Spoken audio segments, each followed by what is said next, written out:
نبی کریم صلی اللہ تعالی علیہ وسلم سرکار کے چچا کا وصال ہو گیا، حضرت سیدہ خدیجہ کبریٰ کا بھی انتقال ہو گیا۔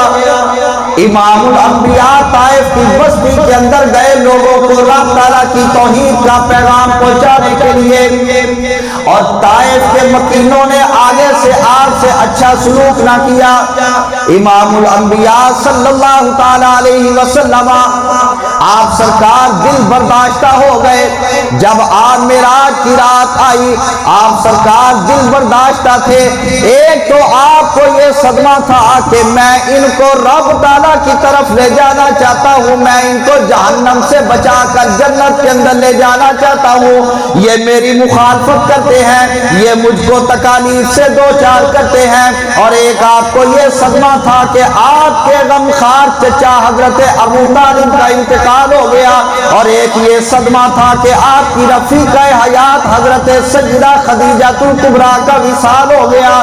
نبی پاک علیہ السلام کا قلب پاک حزین تھا، ملول تھا۔ اللہ پاک نے اپنے محبوب علیہ السلام کے دل پاک کو اور راحت پہنچانے کے لیے، سکون پہنچانے کے لیے رب تعالیٰ نے آپ کو معراج کا سفر عطا کیا۔ اور جب آپ کو معراج کی رات آسمانوں کی سیر کے لیے بلانا چاہا، رب تعالیٰ نے فرشتوں کو حکم دیا کہ اے فرشتوں جہنم کے سارے دروازے بند کر دو، یا باری تعالیٰ تیرے حکم کی تعمیل کی جائے گی۔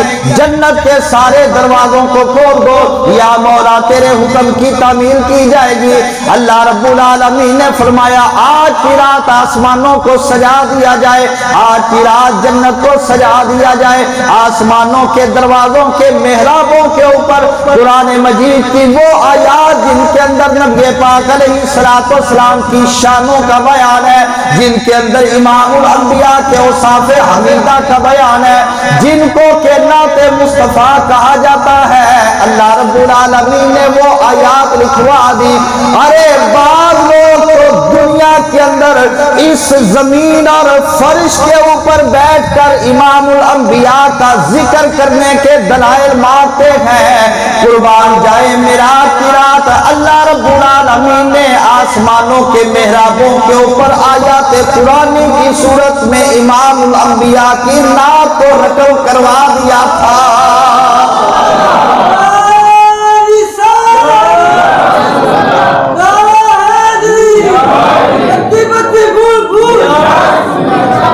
حضرت جبریل امین کو روانہ کیا کہ جا براق لے کر میرے محبوب مصطفیٰ کی بارگاہ کے اندر چلا جا۔ حضرت جبریل امین براق کو لے کر امام الانبیاء کی بارگاہ کے اندر آئے۔ مختصر یہ ہے کہ آپ سرکار کو بیدار کیا گیا، اور اس کے بعد آپ کے دل مبارک کو سینہ پاک کو چاک کر کے دل کو نکالا گیا، اور اس کو دھویا گیا، اس کو غسل دیا گیا۔ امام الانبیاء صلی اللہ علیہ وسلم نے فرمایا جب میرے سینے کو چاک کیا گیا، بزرگ فرماتے ہیں، علماء محدثین فرماتے ہیں، جبریل امین نے بس ایسے اشارہ کیا تھا، آپ کا سینہ پاک چاک ہو گیا، آپ کے دل مبارک کو دھویا گیا۔ دل مبارک کو دھو کر اس کے اندر حکمت کو ڈال دیا گیا۔ نبی پاک صلی اللہ تعالی علیہ وسلم نے فرمایا جب میرے دل کو میرے سینے سے باہر نکالا گیا، میں اس کو دیکھ رہا تھا۔ اب قابل غور بات یہ ہے بندے کا دل اس کے سینے سے نکال لیا جائے، دل کا اس کے جسم سے تعلق ختم ہو جائے، بندے کی موت واقع ہو جاتی ہے۔ امام الانبیاء نے فرمایا میں دیکھ رہا تھا، میرا دل میرے سینے سے باہر نکال دیا گیا، میں دیکھ رہا تھا۔ تو رب تعالیٰ نے کائنات والوں کو بتلانا تھا مت کوئی یہ دعویٰ کرے کہ نبی اور ہم ایک جیسے، نانا تمہارے دل کا تعلق تمہارے جسم سے چند لمحوں کے لیے ختم ہو جائے تو تمہاری موت واقع ہو جائے گی، تم زندہ رہنے کے لیے دل کے محتاج ہو۔ میرا محبوب مصطفیٰ زندہ رہنے کے لیے دل کا محتاج نہیں ہے، بلکہ آپ کے سینہ پاک کے اندر دل کو رکھا اس واسطے گیا تھا کہ اس دل کو سینہ مصطفیٰ سے فیض لینے کا موقع حاصل ہو جائے۔ آقا دو جہاں علیہ السلام آپ نے غسل فرمایا، نماز ادا فرمائی، براق کے اوپر سوار ہو گئے۔ تو پھر جب براق پر سوار ہوئے تو شاعر کہتا ہے آقا چلا مولا چلا، آقا چلا مولا چلا، عالی سوئے آلہ چلا، مل کے کہہ لو آقا چلا مولا۔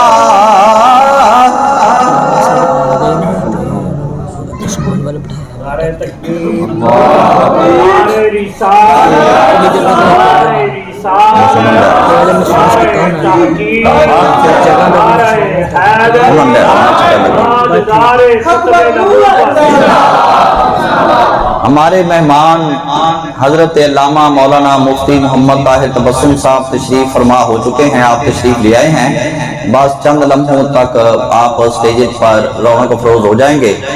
تو میں اپنی گفتگو کو سمیٹتا ہوں، ختم کرتا ہوں۔ یہ ایک شعر آپ کی نظر کر لوں، مل کر پڑھیں۔